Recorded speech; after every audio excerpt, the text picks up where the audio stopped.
actual That's what I was trying to get across to the quantitative. group this morning, is that we really need a simple graphic conceptual model to show, because when you show these spaghetti diagrams, it just confuses everybody, because you don't Mhm. really see what the real connections are, but you need a simple box and arrow diagram. And now, some of the graphics that I've worked on, and some of the activities that I've worked on, they're just tremendous, Mhm. and really conceptualizing a very abstract idea. Right, and that's The thing that, I work on an international global change project at NCAR, and the charge of this project is Earth system modeling and integrating humans into some sense of Earth system models. And the notion of a single Earth system model is not appropriate, because there are all kinds of different perspectives on how you might develop an Earth system model, whether it be from an economic perspective, or whether you could view it from a policy perspective or a climate perspective. And so that's one kind of notion. And this particular activity, the modeling ecosystem goods and services, absolutely has a social component in it, that I think that, I know that a lot of the general circulation models, in the development of their Earth system models, are thinking about how do we really bring, that social aspect in modeling ecosystem goods and services. And I would like to see, that some aspect of this, bring this together with, some GCM modelers. And the key really to bringing together these disparate groups that speak different languages and that don't necessarily always work together, the thing that I'm learning is that it's important that the top-down forcing the issue doesn't work at all. What you really need to do is get the right question that all sides, of the disciplines, whether it's in the social, the natural, or the humanities, are interested in, and approach it that way, and that way you'll get a natural gravitational pull by those communities to answer that question.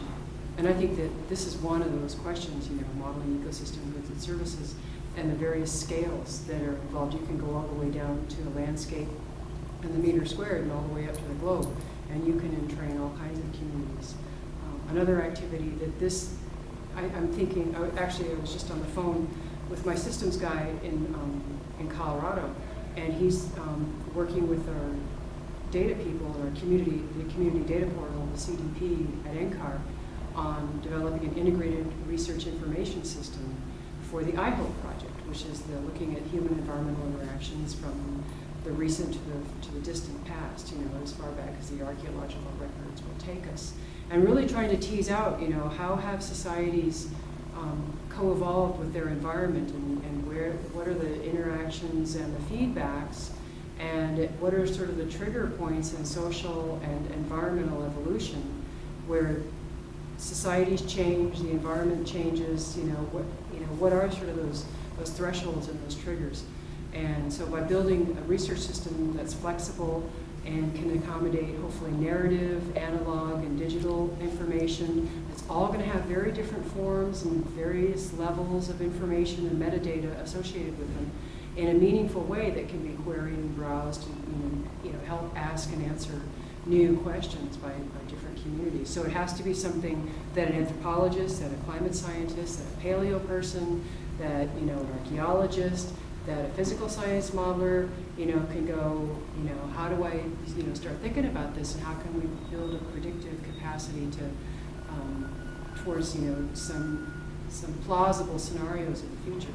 Because the problem that I see with a lot of the economic lines of modeling is that, the economics are always trying to, I'm not an economist, so I might be misspeaking here, but in an economics model, you're always optimizing for the most efficient, return. And people don't operate efficiently, and people don't always optimize for the right answer. So we need a flexible system that accommodates the wrong decision, because it was just by luck that we figured out ozone. It was just by luck, that we didn't use bromine or something else.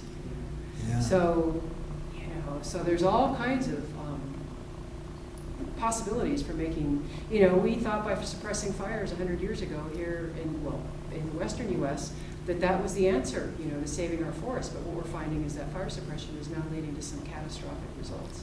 Right. So making what we think is the right decision at the time, you know, that we're not going to get around that. It's human. It's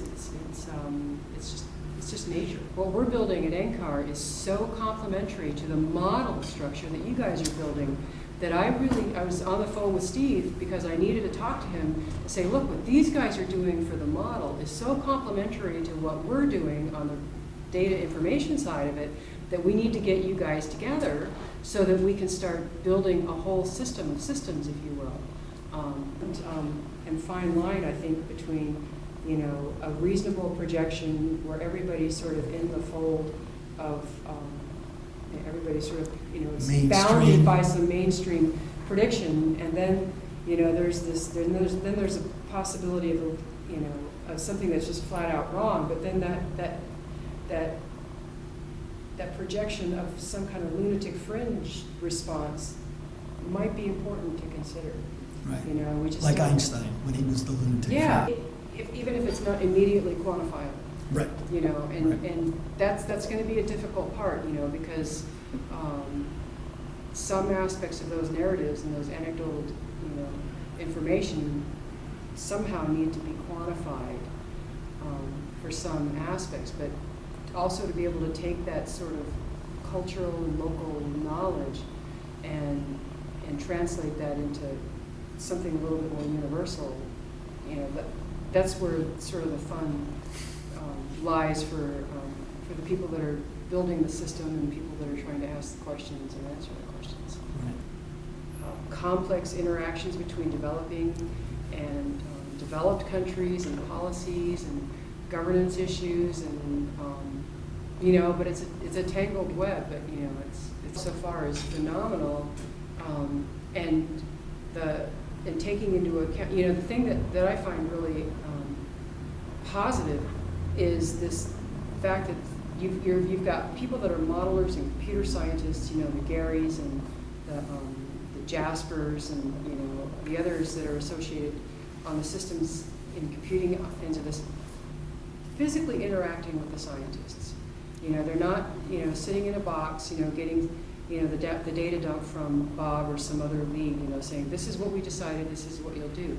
And I've learned that it's important to get, you know, the people that are building the systems, the people that conceptualize it, and the people that provide the data infrastructures, all to talk together. And that's why I think that the structure is really robust.